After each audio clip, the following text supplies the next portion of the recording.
Hello, everybody. It is Narrative Tarot. I'm here with your Sun April 2021 tarot reading. So, this is for people who have major aspects in their natal chart regarding their sun sign, or their just sun, the planet in general. We have called them planets in tarot, or you have prominent Leo aspects in your chart, or prominent Leo aspects in your chart currently, so natally or currently. So comment, like, subscribe.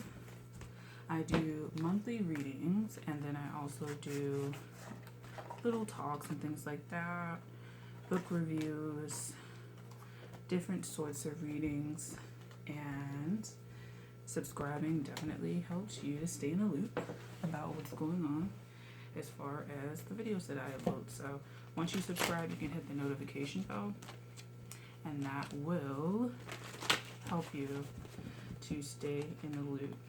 Just make sure you hit the bell. So we generally do 2 readings here.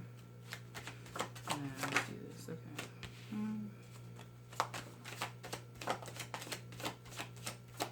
What is the message for Sun, April 2021. April 2021 Sun.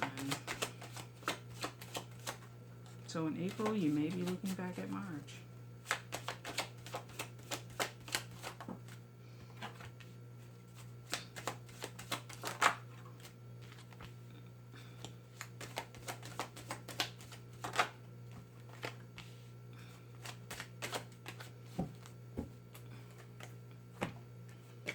Okay, this is the Sun and Moon Tarot that I'm using. So yeah. Okay, so we have the upper world, lower world.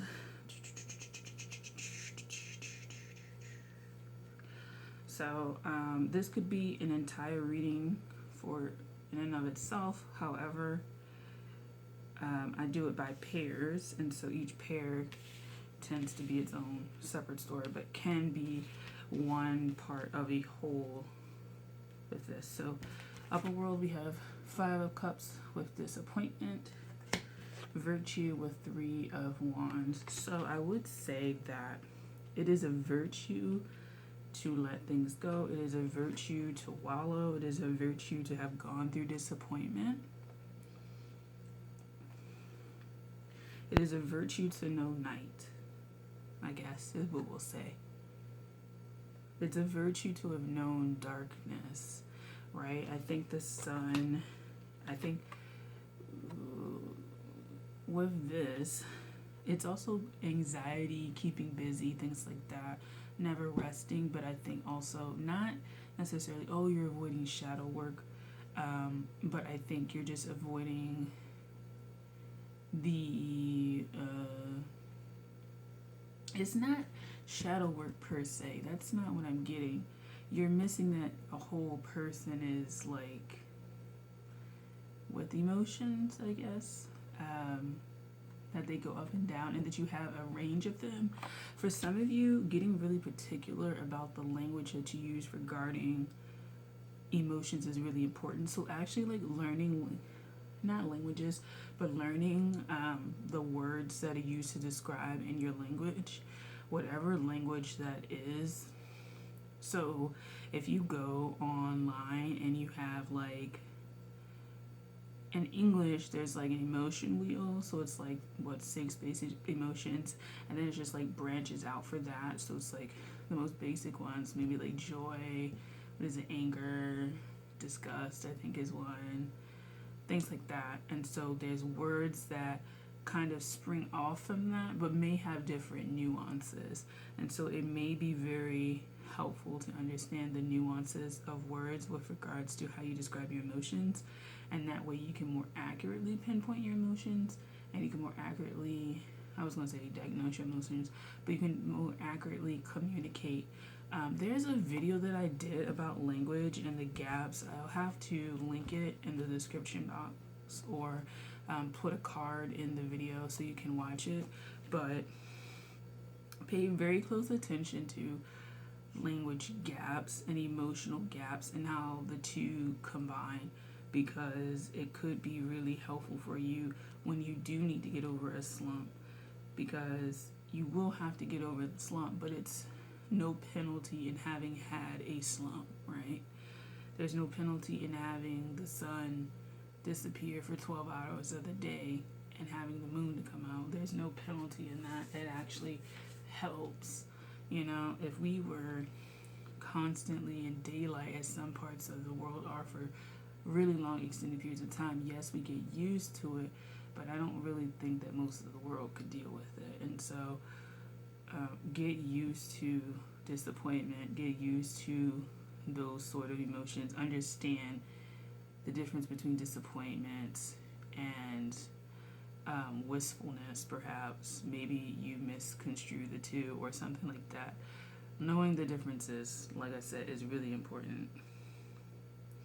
But there's a virtue in being disappointed or having emotions regarding disappointment.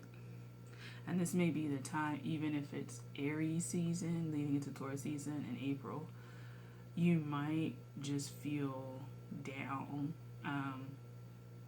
You might be the opposite of seasonal affective disorder with regards to winter. You may be very much a winter person and actually don't thrive in the summer or the spring, for that matter. I don't like the summer because it's too hot, but fall is my favorite. Spring is second. Winter is third, and summer is fourth. But you may feel during the summer months, as far as your emotional state, that there might be just a little bit too much going on, and that you're not allowed to be sad during the summer because there's so much sun. You know, you can go outside, you're not restricted. Generally, given what's happening with the world, you know, it's not really advised to go out with large crowds and things like that. But in general, you may have had experiences where you actually didn't like going out, doing large crowds and activities, especially when it was bright. So if you have had anxiety, I would think that maybe this is the season or the year, to the astrological year that is, to kick it off. Yo, I never noticed that this is a croc, alligator, I don't know. But for the next one, we have the Fool in the upper world and the Seven of Swords in the lower world. I almost feel like you need the Seven of Swords to be in the upper world. It's almost like it needs to be reversed. And not because, you need to bring deception into your life. You need to understand deception in your life. So even if you don't reverse it, I feel like they need to be together. You need to be fully acknowledging risk, and then also leaping when you get opportunities. You're not going to be able to see every opportunity, and that's kind of part of why the Seven of Swords is down here, because you're not going to be able to see every opportunity, see every angle, see every octave like he is right here. There's a tiger at his back, and there's a crocodile, alligator in the water. But as far as his perspective, he may not see the croc or whatever. You may just be focusing on the butterfly that's ahead. And so, don't use the idea that you can't see where you're going, that things don't turn out, that things are speculative or just quite unknown for you to have hunches and to go forward now. If you're doing something regarding your health, your finances, psychological, legal, then you need the right professional. But if it's something like getting new food or new clothes or asking someone out, things like that are you self-directed, then I would think that don't be so scared that you don't have the optics. And I think also get away from the idea that people who have higher status have higher optics, because that's not always the case. So I would say a healthy dose of, I wouldn't say realism, but a healthy dose of skepticism is helpful, but you shouldn't be overly skeptical to where you don't listen to things that are facts, or things that may be backed up by other people's experiences or backed up by science or things that have been tested. As long as you're not like completely disregarding that because it doesn't fit the narrative, but it doesn't fit the narrative that maybe scares you or pushes you towards something. So be careful of that. But I feel like this should be like together. This should be together. You need to be aware of this and you need to be able to go forward. So, Seven of Swords is futility. Depending on how you feel at the moment, it may feel futile. It may feel like, oh man, like I can't do it. But I think that that's a limiting perspective.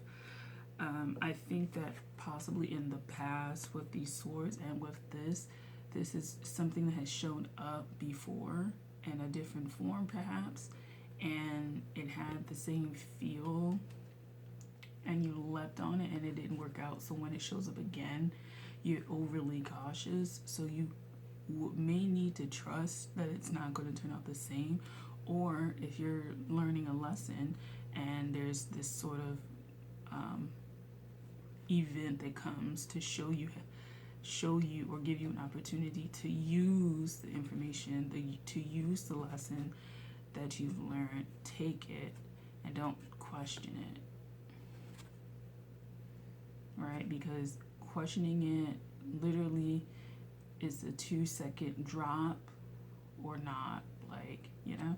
And also with this card, with the Fool and the Seven of Swords, be very aware of people who are driving you to do things, and be very aware of the emotions that are driving you to do things. Don't do anything that is ultimately fruitless because of emotional pushes or emotional, I want it to be, emotional, like, it's almost like the Seven of Cups needs to come out as well. You need to not have that gap filled in by fantasy, I guess, or what you want to hear. So we have lastly the Ace of Wands and Eight of Cups with indolence, or indolence, whatever one you want to.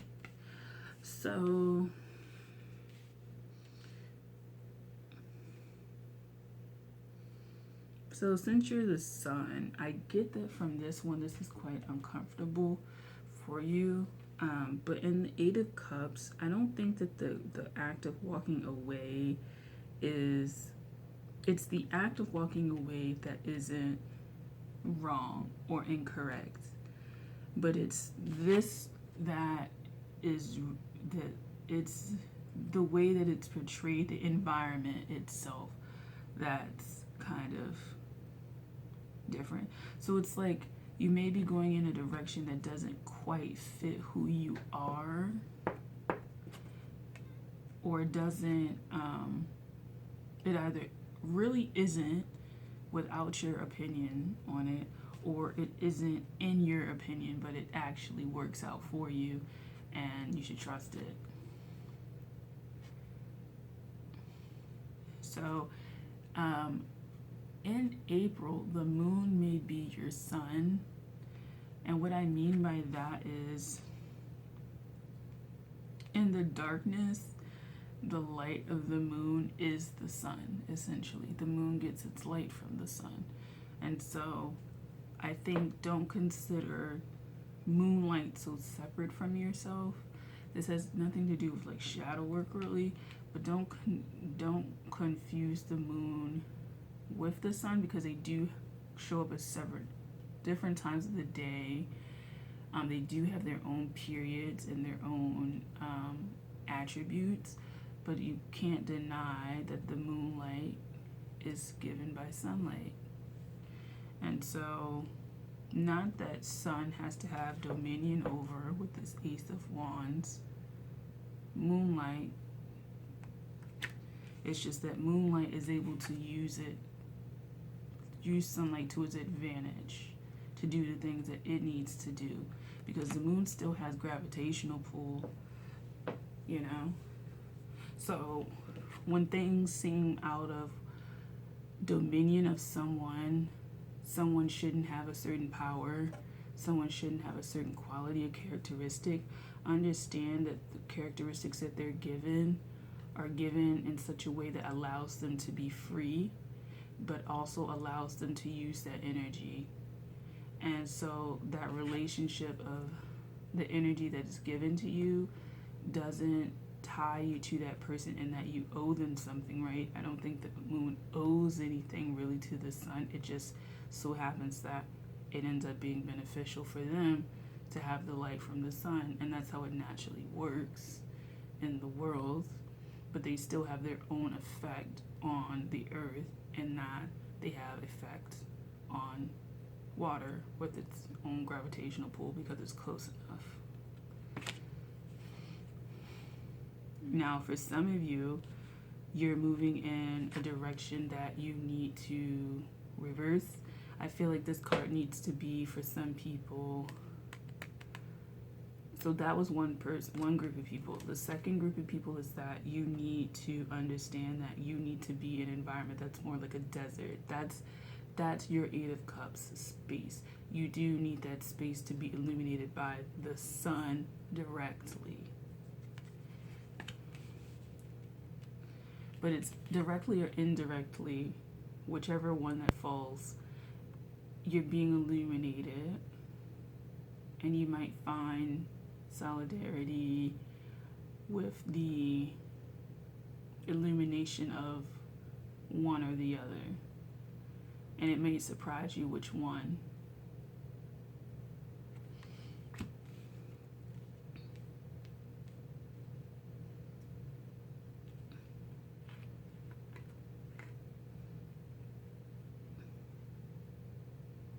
So you can shine as your own person, but you do exist in a larger community. You don't have to walk away from the larger community because you feel like you have no personal role. It's more of a collaborative effort where everybody shines their light. Inspires other people, things like that. Work with other people. And you can still get what you get done. They can still get what they get done. And everybody can move forward together in a way that helps one another.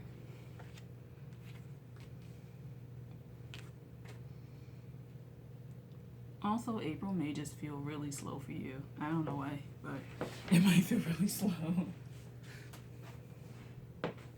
Okay. So that was the first part. So I don't really know if it all related to each other, but that's the first part for the Sun, April 2021. Oh, what happened? Four of Flames, okay. I want this one too.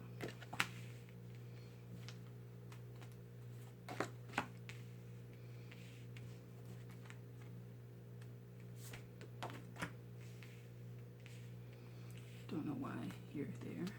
I like you too. All right.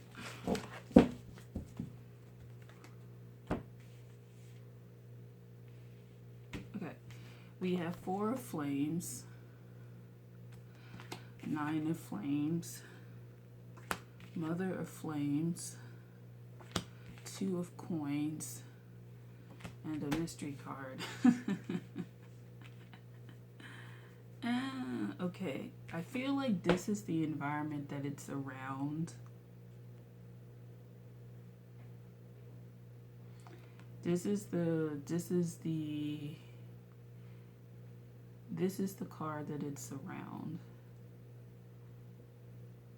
That is the environment, or keeps, because I feel like the Mother of Flames and then the Nine and Four of Flames are like not opposed, but they sit in different spaces. It's like the mother of flames is in one of these little loops, and then the 4 and the 9 are in other loops.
So it's almost like this mother of flames is separate from this 9 of flames, 4 of flames. But this 9 of flames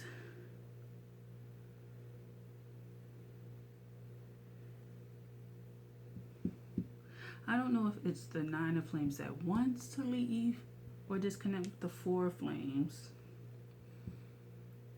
I don't feel like it's somebody who needs to learn a harsh lesson or a prodigal son, so to speak, where they want to go out and experience life and get effed up and then have to come running back. I feel like this is steady on their own energy, their own way of life, their own way of movement. They know that the 9 never gets away from the 4. So I don't know if that means like you'll never get away from something. There's some things that are ingrained, there's some things that are familial with because the mother is showing up, and that you can't get away from that. You can't get away with genetics, you can't get away from relationships. You can't, because people like to say family is the people we choose, and it's like, yeah, but like we all have biological family, and whether like you like it or not, that is biologically your family. And so you can't get away with that, and you can't rewrite that. And rewriting it, I think with this 9 of flames, really just causes a lot more issues than you need and that you have for yourself. So just make sure that you're not, just want to make sure it's right. Okay, just make sure that you're not imposing like these issues and things like that, so you can move forward. Because 9 and 4 is 13, which reduces back to a 4. And even with 9, even if you do like 9 and 0, 8 and 1, what is it? 6 and 3, 2 and 4. Like there's some like multiple of this and here. And so like the more you try to like say you're not the 4 of flames, the more difficult it becomes. And the thing is difficult as in you never reach like the highest point, versus if you did do it, because this mother of flames isn't really like hateful or spiteful towards this. I think this is just a more evolved version of someone who may be outside of the entire thing, or because they've gone through this struggle or whatever, or it's a more evolved version of you that's looking back on this and is trying to say that, hey, you can snake your way through, and it's an evolutionary process of you understanding that the more you fight what is innate, ingrained, and actually relatively stable, not in that if you have a dysfunctional family, it's stable. It's that it's been stabilized through genetics, experiences, and things like that. It is what it is. It has been what it has been. And there's no need with the Nine of Flames to go out of your way to rewrite it, restructure it, reformat it. The best thing you can do is simply accept what it has been, what it is, and move forward that way. So whether it is you make friends that become your family members instead of your biological family members, understanding that it can't eliminate, and it won't eliminate, because this is connected, it won't eliminate the fact that your mother is who they are, your father is who they are, your sister, aunt, uncle, brother, cousin are who they are. It doesn't eliminate that at all. And so that may be a disappointment back there for you, but if you learn that familial structure and what you get from each of those in terms of maybe lessons or experiences, then you'll know better also the patterns that it takes to recreate that thing outside of this known world. Whether the known world is a mental world or whether the world is interacting with other people, you'll know both sides because you were able to deal with the world that you were in, make the necessary changes to move to the world that you want to be in and will be in. Okay. Daughter of Cups. So the first thing you need to do is, I'm saying cut the crap, is dive into a pool of water. So whether it's literally getting into a bathtub and like doing a scrubbing meditation or something like that, or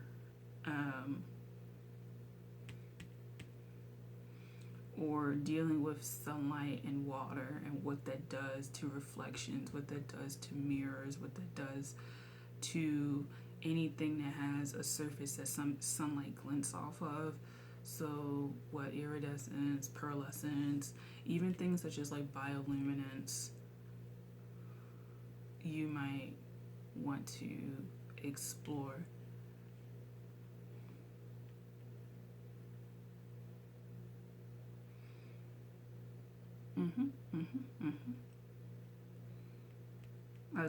I had radio imaging in my mind, CT, MRI scans, things like that. But there's something about that experience that allows you to quell this. I don't know if it's the realization that these people are human as well. That could be a realization. I don't really think that is. For some, that might be. But it could be just the realization that they play a part in your life. They reflect a lot in your life. They reflect back to you a lot of things in your life that you need to deal with. But that they too also have their own way of shining light. So this lesson with the moon is that they have their own merits for being, their own reason for being. And so it helps. It helps that they are there, because even if it's a strange way of being to you, it is a way of being that can help and teach you if you learn and listen and watch and do all of that great stuff.